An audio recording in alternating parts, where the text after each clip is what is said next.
People think that depression is very easy to get over. They will go away if I just stop thinking about it, but it's not.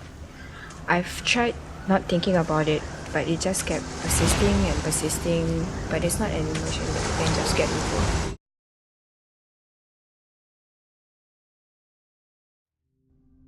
It was this overbearing weight on my body, turning my body into stone and sinking my body into my bed. The hardest thing I had to do was to will myself to wake up every day. And every day I was so afraid of the night that would come, trapping me with the thoughts of everything that I did wrong that day, even though it was probably no big deal.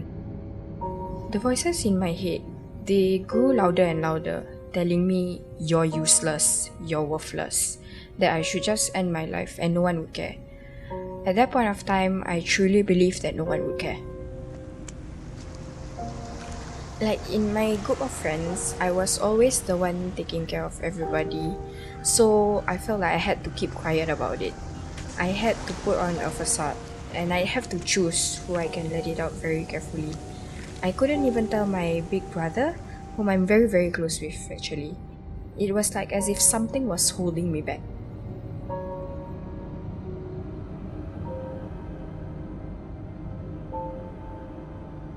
I was 17 when I felt like something was wrong.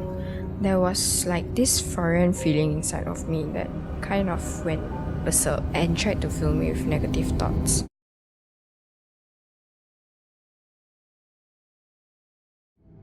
I felt helpless and useless. Seemingly everything I did was wrong and had errors and nothing was perfect. It affected me more than usual. I remember I had a sewing kit that I kept on my desk because, I love to sew. Inside the sewing kit was needles and scissors. I didn't quite particularly register what was happening up to the point where I had the scissors onto my skin. It was like when I pressed the blade onto my skin, it felt good, but I knew something was wrong. I've never felt it before and I knew I was in danger. I think it was around October last year when I tried to end my life. I was crying and hopeless, and the urge was definitely strong, and it was hard. My depression was winning, and the temptation to coil a wire around my neck was overpowering. All I could think was, I should just kill myself.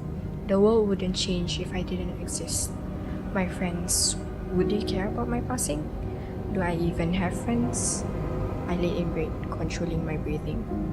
When it became unbearable, I played a recitation until I fell asleep. But looking back, I was so glad I pulled through that night. Alhamdulillah. Everything was vague, but I remember waking up the next morning. I felt heavy, but I was alive. That in itself is a miracle. I was still afraid that the urge would come back stronger and scarier.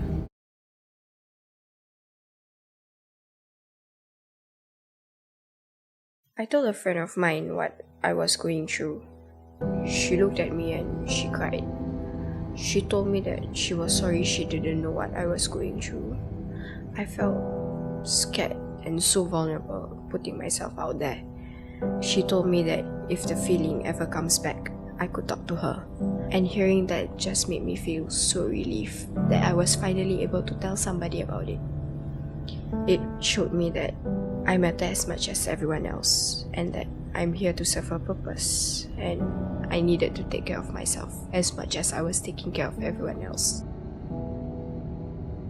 Even though I felt completely alone at that time, no matter where I was in life, there will always be someone out there who have felt what I felt, and the thought in itself was comforting. I think people need to realize that they need to nurture what's been damaged back to health. In the same way you don't push yourself when you're physically sick, you shouldn't push yourself when you're mentally sick either. Seeking medical help for a mental illness shouldn't be a shameful thing, but rather something that makes them so strong. Life may be unfair, but it's unfair to everyone. But life also gives us love, marriage, friendships, and freedom. It's what gives us that human connection, even depression. We're all diamonds in the rough, strong, precious, and worthwhile.